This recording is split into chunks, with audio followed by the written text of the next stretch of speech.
FIR ದಾಖಲಿಸಿದ್ದಕ್ಕೆ BJP ಕಾರ್ಯಕರ್ತ ಆತ್ಮಹತ್ಯೆಗೆ ಶರಣಾಗಿರುವಂತಹ ಒಂದು ಪ್ರಕರಣಕ್ಕೆ ಸಂಬಂಧಪಟ್ಟಂತೆ ಮಡಿಕೇರಿ ಬಿಜೆಪಿ ಕಾರ್ಯಕರ್ತ ವಿನಯ್ ಸುಸೈಡ್ ಏನ್ ಮಾಡ್ಕೊಂಡಿದ್ದಾರೆ ಅದಕ್ಕೆ ಸಂಬಂಧಪಟ್ಟಂತೆ ಒಂದಷ್ಟು ಅಪ್ಡೇಟ್ಸ್ ನೋಡ್ತಾ ಹೋಗೋಣ. ಬೆಂಗಳೂರಿನ ನಾಗವಾರದ ಕಚೇರಿಯಲ್ಲಿ ಈತ ನೇಣಿಗೆ ಶರಣಾಗಿದ್ದ. ಡೆತ್ ನೋಟ್ ಬರೆದಿಟ್ಟು ವಿನಯ್ ನೇಣಿಗೆ ಶರಣಾಗಿದ್ದ. ಡೆತ್ ನೋಟ್ನಲ್ಲಿ ಕೆಲವೊಂದಷ್ಟು ಸ್ಫೋಟಕ ಆರೋಪಗಳನ್ನ ಕೂಡ ವಿನಯ್ ಮಾಡಿದ್ದಾನೆ. ತನ್ನ ಡೆತ್ ನೋಟ್ನಲ್ಲಿ ಕೆಲವೊಂದಷ್ಟು ವಿಚಾರಗಳನ್ನು ಉಲ್ಲೇಖಿಸಿದ್ದಾರೆ. ತನ್ನ ಸಾವಿಗೆ ಏನು ಕಾರಣ, ಯಾಕೆ ನಾನು ಆತ್ಮಹತ್ಯೆಯನ್ನು ಮಾಡ್ಕೊಳ್ತಾ ಇದ್ದೀನಿ ಅನ್ನುವಂಥದ್ರ ಬಗ್ಗೆ ವಿನಯ್ ಡೆತ್ ನೋಟ್ನಲ್ಲಿ ಬರೆದಿದ್ದಾನೆ. ನನ್ನ ಸಾವಿಗೆ ಶಾಸಕ ಪೊನ್ನಣ್ಣ ಆಪ್ತ ತೆನ್ನೀರ ಅವರು ಕಾರಣ ಅಂತ ಹೇಳಿ ಡೆತ್ ನೋಟ್ನಲ್ಲಿ ಬರೆದಿದ್ದಾನೆ. ಏನಾಗಿದೆ ಹಾಗಾದ್ರೆ? ಶಾಸಕ ಪೊನ್ನಣ್ಣ ಆಪ್ತ ತೆನ್ನೀರಾಗೂ ಈ ವಿನಯ್ಗೂ ಏನ್ ಸಂಬಂಧ ಆಯ್ತು? ನನ್ನ ಮೇಲೆ ವಿನಾಕಾರಣ ಎಫ್ಐಆರ್ ಹಾಕಿಸಿ ನಾನು ಕಿಡಿಗೇಡಿ ಅಂತ ಹೇಳಿ ಅಪಪ್ರಚಾರ ಮಾಡ್ತಾ ಇದ್ದಾರೆ ವಿರಾಜಪೇಟೆ ಶಾಸಕ ಪೊನ್ನಣ್ಣ. ಕಂಗ್ರ್ಯಾಚುಲೇಷನ್ಸ್. ಯಾರು ಹುಡುಗ? ಮದುವೆ ಅಲ್ಲ, ಬಿಸ್ನೆಸ್ ಸ್ಟಾರ್ಟ್ ಮಾಡ್ತಾ ಇದ್ದೀನಿ. ಹೌದಾ? ಹೇಗೆ? ಬಾಸ್ ವಾಲಾ. ಬಾಸ್ ವಾಲಾ, ಬಿ ದ ಬಾಸ್. ದೇಶದಂತೆಯೇ ಇದೆಲ್ಲ ನಡೀತಾ ಇದೆ ಅಂತ ಹೇಳಿ ಕೂಡ ಆರೋಪ ಮಾಡಿದನು. ಜಾಮೀನು ಸಿಕ್ಕಿದ್ರೂ ಕೂಡ ಮತ್ತೆ ನನ್ನನ್ನು ಅರೆಸ್ಟ್ ಮಾಡೋದಕ್ಕೆ ಸಂಚು ರೂಪಿಸಿದ್ರು. ನನ್ನ ಮೇಲೆ ರೌಡಿ ಶೀಟ್ ಓಪನ್ ಮಾಡೋದಕ್ಕೂ ಕೂಡ ಒಂದು ಹುನ್ನಾರ ನಡೆದಿತ್ತು ಅಂತ ಹೇಳಿ ಡೆತ್ ನೋಟ್ನಲ್ಲಿ ಬಿಜೆಪಿ ಕಾರ್ಯಕರ್ತ ವಿನಯ್ ಉಲ್ಲೇಖ ಮಾಡಿದ್ದಾರೆ. ಯಾರೋ ಹಾಕಿದ ಫೋಟೋಗೆ ನಮ್ಮ ಮೇಲೆ ಎಫ್ಐಆರ್ ಮಾಡಿಸಿದ್ದಾರೆ, ಇವರಿಗೆ ಸರಿಯಾದ ಶಿಕ್ಷೆ ಆದರೆ ನನ್ನ ಸಾವಿಗೆ ನ್ಯಾಯ ಸಿಗುತ್ತೆ ಅಂತ ಹೇಳಿ ವಿನಯ್ ಡೆತ್ ನೋಟ್ನಲ್ಲಿ ಬರ್ಕೊಂಡಿದ್ದಾರೆ. ನೋಡಿ, ಫೋಟೋದಲ್ಲಿ ನೋಡ್ತಾ ಇದ್ದೀರಿ ವಿನಯ್. ವಿನಯ್ ಸೋಮಯ್ಯ ಅಂತ ಹೇಳಿ ಬಿಜೆಪಿ ಕಾರ್ಯಕರ್ತ ಆಯ್ತಾ. ಈತ ಮಾಡ್ತಾ ಇರುವಂಥ ಆರೋಪ, ಶಾಸಕ ಪೊನ್ನಣ್ಣ ಅವರ ಚಿತಾವಣೆ ಮೇರೆಗೆ ಅವರ ಆಪ್ತ ನನಗೆ ಟಾರ್ಚರ್ ಕೊಡ್ತಾ ಇದ್ದಾರೆ, ವಿನಾಕಾರಣ ನನ್ನ ಮೇಲೆ ಎಫ್ಐಆರ್ ಹಾಕ್ಸೋದು, ನನಗೆ ಬೇಲ್ ಸಿಕ್ಕಿದ್ರೂ ಕೂಡ ಮತ್ತೆ ಅಪಪ್ರಚಾರ ಮಾಡೋದು ನಡೀತಾ ಇದೆ ಅಂಥೇಳಿ ಬಿಜೆಪಿ ಕಾರ್ಯಕರ್ತ ವಿನಯ್ ಆರೋಪ ಮಾಡಿ ಸುಸೈಡ್ ಮಾಡ್ಕೊಂಡಿದ್ದಾರೆ. ಇಬ್ಬರು ಶಾಸಕರು ಸುಸೈಡ್ ಭಾಗ್ಯ ಕೊಟ್ಟಿದ್ದಾರೆ. ಬೆಂಗಳೂರಿನಲ್ಲಿ ವಕೀಲ ನಿಶಾಂತ್ ಕುಶಾಲಪ್ಪ ಆರೋಪವನ್ನು ಮಾಡ್ತಾ ಇದ್ದಾರೆ. ಅನಾವಶ್ಯಕವಾಗಿ ಒಂದು ಜೀವವೇ ಬಲಿಯಾಗಿ ಹೋಗಿದೆ. ಇಲ್ಲಿ ಡೆತ್ ನೋಟ್ನಲ್ಲಿ ಎಲ್ಲ ಡೀಟೇಲ್ಸ್ ಬರೆದಿದ್ದಾರೆ ವಿನಯ್. ಅದನ್ನು ಆಧರಿಸಿ ಸರಿಯಾದ ಶಿಕ್ಷೆ ಆಗಬೇಕು, ಈ ಬಗ್ಗೆ ಸಿಬಿಐ ಮಟ್ಟದಲ್ಲಿ ತನಿಖೆ ಆಗಬೇಕು ಅಂತ ಹೇಳಿ ನಿಶಾಂತ್ ಆಗ್ರಹಿಸ್ತಾ ಇದ್ದಾರೆ. ಬೆಂಗಳೂರಿನಲ್ಲಿ ವಕೀಲ ನಿಶಾಂತ್ ಕುಶಾಲಪ್ಪ ಅವರು ಆಗ್ರಹಿಸಿದ್ದಾರೆ. ಸರ್, ಇದೊಂದು ತುಂಬಾ ಬೇಜಾರು ಮಾಡುವಂಥ ಸಂಗತಿ. ಒಂದು ಅನ್ನೆಸೆಸರಿಯಾಗಿ ಒಂದು ಜೀವನ ಬಲಿ ಪಡ್ಕೊಂಡಿದ್ದಾರೆ ಇವರು. ಮೊದಲಿಂದ ಸ್ಟಾರ್ಟಿಂದ ಹೇಳಬೇಕಾದ್ರೆ ಇವರು ಒಂದು ಸ್ವಲ್ಪ ಸೋಷಿಯಲ್ ಆಕ್ಟಿವ್ ಪರ್ಸನ್. ಇವರು ಕೊಡಗಿನ ಬಗ್ಗೆ ತುಂಬ ಕಾಳಜಿ ಹೊಂದಿದವರು ಇವರು. ಅದಕ್ಕೆ ಒಂದು ಸೋಷಿಯಲ್ ಗ್ರೂಪಲ್ಲಿ ಇವರು ಅಡ್ಮಿನ್ ಕೂಡ ಆಗಿರ್ತಾರೆ. ಆದರೆ ಇನ್ನೊಂದು ವಾಟ್ಸ್ಆ್ಯಪ್ ಮೆಸೇಜ್ ಬರ್ತದೆ ಒಂದು ಫೋಟೋಗ್ರಾಫ್ ಆಗಿ, ಅದ್ರ ಮೇಲೆ ಒಂದು ಕಂಪ್ಲೇಂಟ್ ಆಗ್ತದೆ. ಇವ್ರ ಮೇಲೆ ಎಫ್ಐಆರ್ ಮಾಡ್ತಾರೆ. ಅಕ್ಯೂಸ್ ನಂಬರ್ 3 ಅಂತ ಇವ್ರು ಮಾಡ್ತಾರೆ, ಇವ್ರನ್ನ ಇಂಪ್ಲಿಕೇಟ್ ಮಾಡ್ತಾರೆ ಫಾಲ್ಸ್ಲಿ.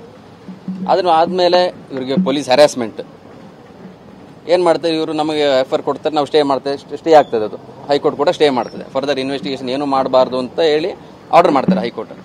ತದನಂತರದಲ್ಲಿಯೂ ಕೂಡ ಏನು ಇಬ್ಬರು MLAಗಳಿದ್ದಾರೆ, ಅವ್ರದ್ದು ಸಪೋರ್ಟರ್ಸ್ ಇದ್ದಾರೆ. ಆ ಎಫ್ಐಆರ್ ಅಲ್ಲಿ ಯಾರು ಕಂಪ್ಲೇಂಟ್ ಇದ್ದಾರೆ, ಎಫ್ಐಆರ್ ಸ್ಟೇ ಆದರೂ ಕೂಡ ಅವ್ರ ಮೇಲೆ ನಿರಂತರ ಹ್ಯಾರಾಸ್ಮೆಂಟ್.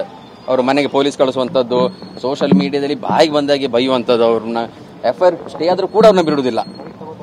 ಹ್ಯಾರಾಸ್ಮೆಂಟ್ ಕಂಟಿನ್ಯೂ ಆಗ್ತದೆ. 2-3 ತಿಂಗಳು ಹ್ಯಾರಾಸ್ಮೆಂಟ್ ಕಂಟಿನ್ಯೂ ಆಗಿ ಅದು ಸ್ಟೇ ಆದರೂ ಕೂಡ ಇವರು ನೆಕ್ಸ್ಟ್ ಏನು ಮಾಡ್ತಾರೆ, ಇವ್ರ ಮೇಲೆ ರೌಡಿ ಶೀಟರ್ ಒಂದು ಎಫ್ಐಆರ್ ಮಾತ್ರ ಆಗಿರುವಂಥದ್ದು ಅವ್ರ ಮೇಲೆ, ಅದು ಕೂಡ ಸ್ಟೇ ಆಗಿರ್ತದೆ.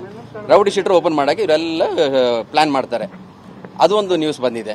ಅದನ್ನು ಸೋಷಿಯಲ್ ಮೀಡಿಯಾದಲ್ಲಿ ನಿರಂತರವಾಗಿ ಅದನ್ನು ಬಿಡದೆ, ಈಗ ಎಫ್ಐಆರ್ ಆಗಿ ಅದನ್ನು ಹಳೆ ಸುದ್ದಿ ಆಗಿದೆ, ಸ್ಟೇ ಆಗಿದ್ದು ಕೂಡ ಹಳೆ ನ್ಯೂಸ್. ಆದರೂ ಕೂಡ ಕಾನ್ಸ್ಟೆಂಟ್ ಆಗಿ ಅವರು ಡಿಫಮೇಟ್ರಿ ಬೈಯೋದು, ಅವ್ರಿಗೆ ಬೈಯೋದು, ಆ ಮಗ ಈ ಮಗ ಹೇಳೋದು, ಅದ್ರ ಕಂಟಿನ್ಯೂ ಆಗ್ತಾ ಇತ್ತು. ಅದರಿಂದಾಗಿ ನೋಡಿ ಈಗೊಂದು ಅವರು ವಾಟ್ಸ್ಆ್ಯಪ್ ಇದೇ ವಿಚಾರಕ್ಕೆ ಸಂಬಂಧಪಟ್ಟಂತೆ KG ಬೋಪಯ್ಯ ಅವರು ಕೂಡ ಮಾತಾಡಿದ್ದಾರೆ. ನೋಡಿ, ಬೆಂಗಳೂರಿನಲ್ಲಿ ಬಿಜೆಪಿ ಕಾರ್ಯಕರ್ತ ವಿನಯ್ ಆತ್ಮಹತ್ಯೆ ಏನು ಮಾಡಿಕೊಂಡ್ರು, ಕೊಡಗು ಪೊಲೀಸರು ಕಾಂಗ್ರೆಸ್ ಏಜೆಂಟ್ರಂತೆ ವರ್ತಿಸ್ತಾ ಇದ್ದಾರೆ ಅಂತ ಹೇಳಿ ಕೊಡಗಿನಲ್ಲಿ TV9ಗೆ KG ಬೋಪಯ್ಯ ಮಾತಾಡಿದ್ದಾರೆ. ಮಾಜಿ ಸ್ಪೀಕರ್ ವಿನಯ್ ವಿರುದ್ಧ ರೌಡಿ ಶೀಟ್ ಓಪನ್ ಮಾಡೋದಕ್ಕೆ ತಯಾರಿ ನಡೆದಿತ್ತು, ವಿನಯ್ ಬಂಧನಕ್ಕೂ ಕೂಡ ಪೊಲೀಸರು ಮುಂದಾಗಿದ್ರು ಅಂತ ಹೇಳಿ ಬೋಪಯ್ಯ ಅವರು ಆರೋಪ ಮಾಡ್ತಾ ಇದ್ದಾರೆ. ವಿನಯ್ ವಿರುದ್ಧದ ಈ ಎಫ್ಐಆರ್ ಪ್ರಶ್ನಿಸಿ ಹೈಕೋರ್ಟ್ನಲ್ಲಿ ಅರ್ಜಿ ಹಾಕಿದ್ರು, ಆದರೂ ಕೂಡ ಇವರಿಗೆ ಟಾರ್ಚರ್ ಕೊಡ್ತಾ ಇದ್ರು, ಅದರಿಂದನೇ ಆತ ಆತ್ಮಹತ್ಯೆ ಮಾಡ್ಕೊಂಡಿದ್ದಾನೆ ಅಂತ ಹೇಳಿ ಬೋಪಯ್ಯ ಅವರು ಆರೋಪಿಸಿದ್ದಾರೆ. ವಿನಯ್ ಸೋಮಣ್ಣ ಹಾಗೆ ನಾಚಪ್ಪ, ವಿಷ್ಣು ನಾಚಪ್ಪ, ಮತ್ತೊಬ್ಬರು ರಾಜೇಂದ್ರ ಅಂತ ಮೈಸೂರು, ಅವರು ಸಾಮಾಜಿಕ ಜಾಲತಾಣದ ನಮ್ಮ ರಾಜ್ಯದ ಸಮಿತಿ ಸದಸ್ಯರಿದ್ದಾರೆ. ಇವ್ರದ್ದೇ ಆದಂಥ ಒಂದು ಗ್ರೂಪ್ ಮಾಡಿ ಕೊಡಗಿನ ಸಮಸ್ಯೆಗಳು ಅಂತ ಹೇಳಿ ಎಲ್ಲ ಹಾಕ್ತಾಯಿದ್ರು. ಏನೇನು ಸಮಸ್ಯೆಗಳು ಅವರಿಗೆ ಕಂಡಿದೆ ಅದು ಎಲ್ಲವನ್ನು ಹಾಕ್ತಾಯಿದ್ರು.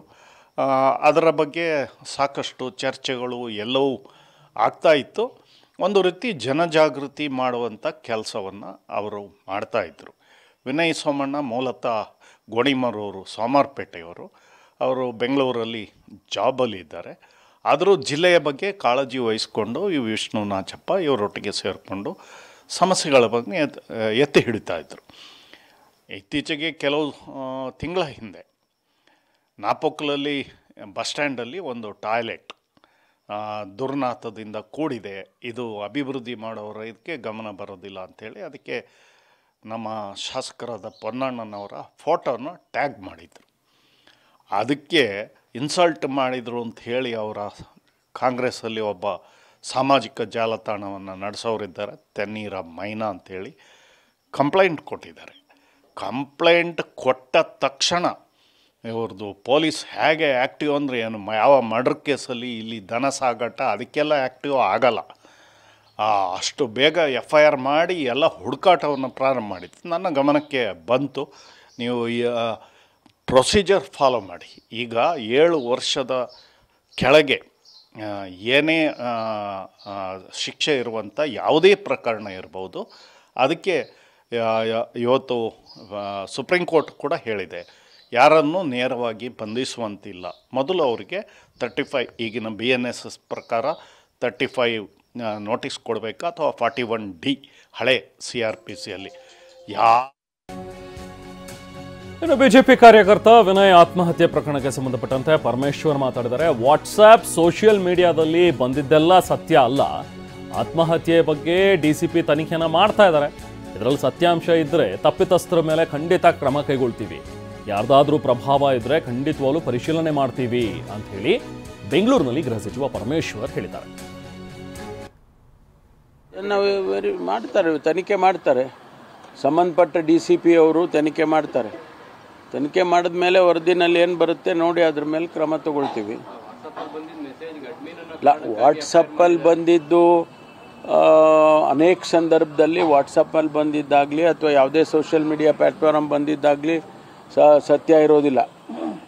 ಅದನ್ನು ವೆರಿಫೈ ಮಾಡಬೇಕು. ವೆರಿಫೈ ಮಾಡಿ ಸತ್ಯ ಇದ್ದರೆ ಅದಕ್ಕೇನು ಕ್ರಮ ತಗೋಬೇಕೋ ತಗೊಳ್ತೀವಿ.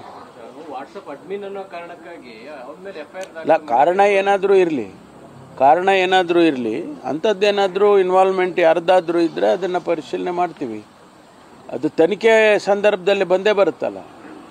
FIR ಆದ ತಕ್ಷಣ ತನಿಖೆ ಶುರು ಆಗ್ತದೆ, ತನಿಖೆ ಮಾಡ್ತಾರೆ. ಅದರಲ್ಲಿ ಬಂದಾಗ ಅದಕ್ಕೇನು ಕ್ರಮ ತಗೋಬೇಕೋ ಯಾರೇ ಆದರೂ ಕೂಡ ಅವ್ರ ಮೇಲೆ ಕ್ರಮ ತಗೊಳ್ತಾರೆ. ಇದನ್ನು ಈ ಬಗ್ಗೆ ಮತ್ತಷ್ಟು ಡೀಟೇಲ್ಸ್ ಪಡೆಯೋಣ. ನಾವು ಪ್ರತಿನಿಧಿ ಪ್ರದೀಪ್ ನಮ್ಮ ಜೊತೆಗೆ ಜಾಯ್ನ್ ಆಗಿದ್ದಾರೆ. ಪ್ರದೀಪ್, ಈಗ ವಿನಯ್ ಆತ್ಮಹತ್ಯೆ ಪ್ರಕರಣವನ್ನೇ ಇಟ್ಕೊಂಡು ರಾಜಕೀಯ ಕೆಸರೆರಚಾಟಗಳು ನಡೀತಾ ಇರುವಂಥದ್ದನ್ನು ನೋಡ್ತಾ ಇದ್ದೀವಿ. ಈಗಾಗಲೇ BJP ಅವರು ಏನು ಹೇಳ್ತಾ ಇದ್ದಾರೆ, ಅದಕ್ಕೆ ಕಾಂಗ್ರೆಸ್ ಅವರ ಕೌಂಟರ್, ಇದೆಲ್ಲವೂ ಕೂಡ ಒಂದು ಕಡೆ. ಬಟ್ ಎಕ್ಸಾಕ್ಟಾಗಿ ಆಗಿರುವಂಥದ್ದೇನು, ನಿಜಕ್ಕೂ ವಿನಯ್ ಆತ್ಮಹತ್ಯೆಗೆ ಏನು ಕಾರಣ, ಆತ ಬರೆದಿರುವಂಥ ಒಂದು ಡೆತ್ ನೋಟ್ನಲ್ಲಿ ಏನು ಹೇಳಿದಾನೆ, ಯಾವ ರೀತಿಯಾಗಿ ತನಗೆ ಟಾರ್ಚರ್ ಆಗ್ತಾ ಇತ್ತು, ಹೇಗೆ ನನಗೆ ಮಾನಸಿಕವಾಗಿ ಹಿಂಸೆ ಕೊಡಲಾಗ್ತಾ ಇತ್ತು ಅನ್ನುವಂಥದ್ದನ್ನು ಹೇಳ್ತಾ ಇದ್ದಾನೆ. ಈ ಪ್ರಕರಣದ ಬಗ್ಗೆ ಏನು ಅಪ್ಡೇಟ್ಸ್ ಸಿಗ್ತಾ ಇದೆ ಈಗ ಪ್ರದೀಪ್? ರ್ಯಾಮನ್, ಈ ಒಂದು ಆತ್ಮಹತ್ಯೆಗೆ ಸಂಬಂಧಪಟ್ಟಂತೆ ಸದ್ಯ ವಿನಯ್ ಬರೆದಿರುವಂತಹ ಡೆತ್ ನೋಟ್ ಮತ್ತು ಆತನ ಪರ ವಕೀಲರು ಹೇಳೋ ಪ್ರಕಾರ 2 ತಿಂಗಳ ಹಿಂದೆ ಒಂದು ಘಟನೆ ಆಗಿರುತ್ತೆ. ಕೊಡಗು ಸಮಾಜದ ಪರ ಒಂದು ವಾಟ್ಸಪ್ ಗ್ರೂಪ್ ಅಲ್ಲಿ ಅಡ್ಮಿನ್ ಆಗಿರ್ತಾರೆ ವಿನಯ್. ಈ ಒಂದು ಗ್ರೂಪ್ ನಲ್ಲಿ ಶಾಸಕ ಪೊನ್ನಣ್ಣ ಅವರ ವಿರುದ್ಧ ಒಂದು ಪೋಸ್ಟ್ ಅನ್ನ ಹಾಕಿರ್ತಾರೆ. ಈ ಪೋಸ್ಟ್ಗೆ ಸಂಬಂಧಪಟ್ಟಂತೆ ಗ್ರೂಪ್ ಅಲ್ಲಿ ಅಡ್ಮಿನ್ ಆಗಿರೋ ಕಾರಣ 3 ಆರೋಪಿಗಳನ್ನ ಸೇರಿಸಿ FIR ಅನ್ನ ದಾಖಲಿಸುತ್ತಾರೆ. ಕೊನೆಗೆ ಈ ಒಂದು ವಿನಯನಿಂದನೇ ಈತ 3ನೇ ಆರೋಪಿ ಆಗಿರ್ತಾನೆ. ಈ ಕಾರಣಕ್ಕಾಗಿ ಆತನನ್ನು ಸಹ ಬಂಧಿಸಿ ತದನಂತರ ಜಾಮೀನ ಮೇಲೆ ಬಿಡುಗಡೆ ಆಗಿರ್ತಾರೆ. ಆದ್ರೆ ಜಾಮೀನ ಮೇಲೆ ಬಿಡುಗಡೆ ಆದ್ರೂ ಸಹ ನನಗೆ ನಿರಂತರವಾಗಿ ಶಾಸಕರು ಒಂದೇ ನಿಮಿಷ ಶಾಸಕ ಪೊನ್ನಣ್ಣ ಅವರಿದ್ದಾರೆ, ಮಾತಾಡೋಣ. ಪೊನ್ನಣ್ಣ ಅವರೇ, ಈಗ ನಿಮ್ಮ ಚಿತಾವಣೆ ಮೇರೆಗೆ ನಿಮ್ಮ ಆಪ್ತರು ಟಾರ್ಚರ್ ಕೊಟ್ಟರು, ಹಾಗೆ ಪೊಲೀಸರು ಟಾರ್ಚರ್ ಕೊಟ್ಟರು ಅಂತ ಆತ್ಮಹತ್ಯೆ ಶರಣಾಗಿದ್ದೀನಿ ಅಂತ ಅವರು ಡೆತ್ ನೋಟ್ ನಲ್ಲಿ ಬರೆದಿದ್ದಾರೆ. ನಿಮ್ ರಿಯಾಕ್ಷನ್ ಏನು ಪೊನ್ನಣ್ಣ ಅವರೇ, ಅದಕ್ಕೆ ಏನು ಹೇಳ್ತೀರಿ ನೀವು? ನಾನು ನೋಡಿಲ್ಲ, ನಾನು ಏನ್ ಬರೆದಿದ್ದಾರೆ ಡೆತ್ ನೋಟ್ ನಲ್ಲಿ. ಓಕೆ, ಆದ್ರೆ ಈಗ ಅವರು ಕಂಪ್ಲೇಂಟ್ ಆಗಿರುವಂತದ್ದು ಅವ್ರ ಮೇಲೆ ನಿಜ. ಅದಾಗಿ 4 ತಿಂಗಳೇನೋ ಆಗಿರ್ಬೋದು. ನಾನು ಕಂಪ್ಲೇಂಟ್ ಕೊಡಿ ಅಂತಾನು ಹೇಳಿಲ್ಲ, ಅದನ್ನ ಯಾವ ತರ ಕಾನೂನು ಕ್ರಮ ಜರುಗಬೇಕು ಅಂತ ನಾನು ಹೇಳಿಲ್ಲ.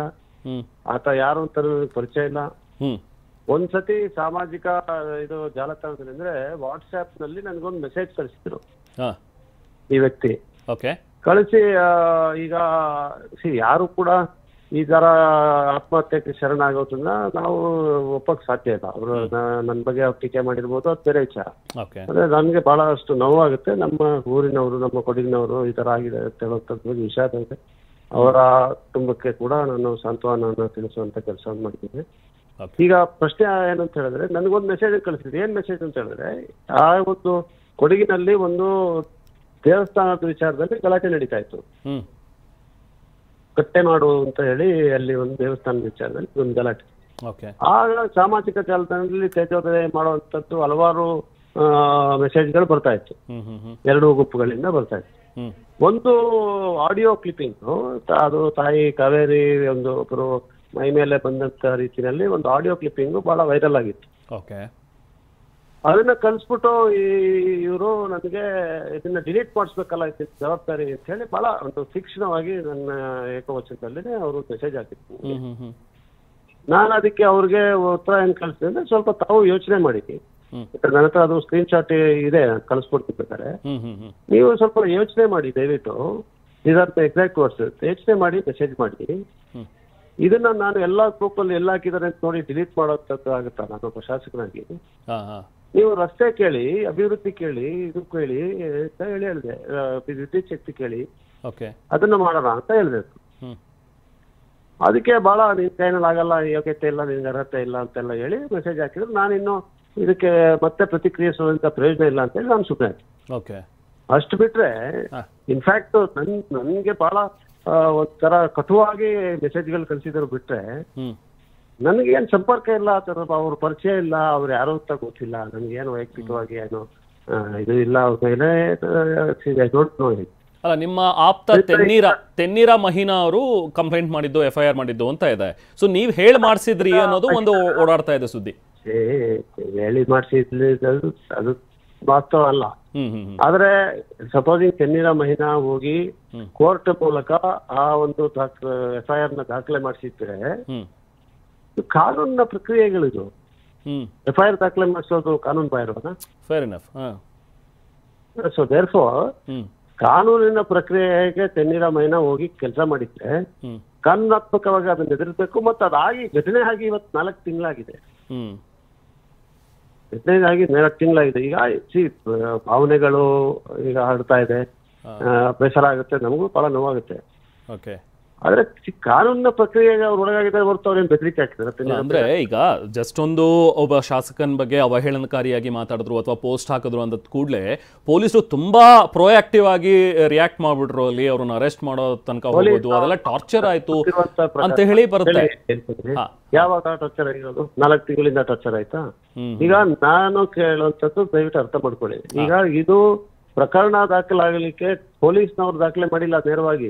ನನಗೆ ಗೊತ್ತಿರೋ ಮಾಹಿತಿ ಅವ್ರು ಸ್ವಲ್ಪ ಸ್ಪಷ್ಟಪಡಿಸ್ಕೊಳ್ಳಿ. ಅದಕ್ಕೂ ಕೂಡ ನನಗೆ ಗೊತ್ತಿರುವಂತೆ ಅವ್ರು ಕೋರ್ಟ್ಗೆ ಹೋಗ್ಬೇಕಾಯ್ತು ಮೈನಾ. ತೆನ್ನೀರ ಮೈನಾ ಯಾರಿದ್ದಾರೆ, ಈಗ ಸಕ್ರಿಯವಾಗಿ ಕಾಂಗ್ರೆಸ್ ಪಕ್ಷದ ಒಬ್ಬ ಕಾರ್ಯಕರ್ತ, ನಮ್ಮ ಪಂಚಾಯತ್ ರಾಜ್ ಇದರ ಅಧ್ಯಕ್ಷರಾಗಿ ಕೆಲಸ ಮಾಡ್ತಾ ಇದ್ದಾರೆ ಜಿಲ್ಲಾ ಮಟ್ಟದಲ್ಲಿ. ಸೊ ಅದರಿಂದ ಸಾಮಾಜಿಕ ಜಾಲತಾಣದ ವಿಚಾರದಲ್ಲಿ ಅವರು ಬಹಳ ಭಾಗವಹಿಸ್ತಾರೆ. ಅವ್ರ ಮೇಲೂ ಕಂಪ್ಲೇಂಟ್ ಆಗಿದೆ, ಆತನ ಮೇಲೂ FIR ಗಳು ದಾಖಲೆ ಆಗಿದೆ. ಯಾರ ಮೇಲೆ? ಮೈನನ್ ಮೇಲೆ ದಾಖಲೆ ಆಗಿತ್ತು. ಈ ಯಾವುದು ಈ ನಮ್ಮ ನಾನು ಶಾಸಕನಾಗಿದ್ಮೇಲೆ ಮತ್ತು ಸರ್ಕಾರ ರಚನೆ ಆಗಿದ್ಮೇಲೆ ಅವನ ಮೇಲೆ ದಾಖಲೆ ಆಗಿದೆ. ಅದರಿಂದ ಇದು ಸಾಮಾಜಿಕ ಜಾಲತಾಣವನ್ನ ಯಾವ ರೀತಿ ನಿಯಂತ್ರಣಗೊಳಿಸಬೇಕು ಅಂತ ಹೇಳೋದಕ್ಕೆ ಪೊಲೀಸ್ ಇಲಾಖೆಯವರು ಸತತ ಪ್ರಯತ್ನ ಮಾಡ್ತಾ ಇದ್ದಾರೆ. ಅವ್ರಿಗೇನೋ ಆ ಕಡೆ ಈ ಕಡೆ ಅಂತ ಇರೋದಿಲ್ಲ. ಮತ್ತೆ ಇದೊಂದು ಸಣ್ಣ ಒಂದು ಟೀಕೆಗೆ ನಾನು ತಲೆ ಕೆಡಿಸ್ಕೊಂಡ್ರೆ ನಾವು ಇದು ಮಾಡೋದಕ್ಕೆ ಆಗಲ್ಲ, ಜನಸೇವೆಯನ್ನ ಮಾಡೋಕ್ಕಾಗೋದಿಲ್ಲ. ಈ ಕಾರ್ಯಕರ್ತರು ಯಾವ ರೀತಿ ಯಾವ್ದಕ್ಕೆ ವರ್ತಿಸ್ತಾರೆ, ಯಾವ್ದಕ್ಕೆ ಪ್ರತಿಕ್ರಿಯಿಸ್ತಾರೆ ಅಂತ ಹೇಳುವಂಥದ್ದು ಅವರವರ ವಿವೇಚನೆಗೆ ಬಿಟ್ಟಂತ ವಿಚಾರ.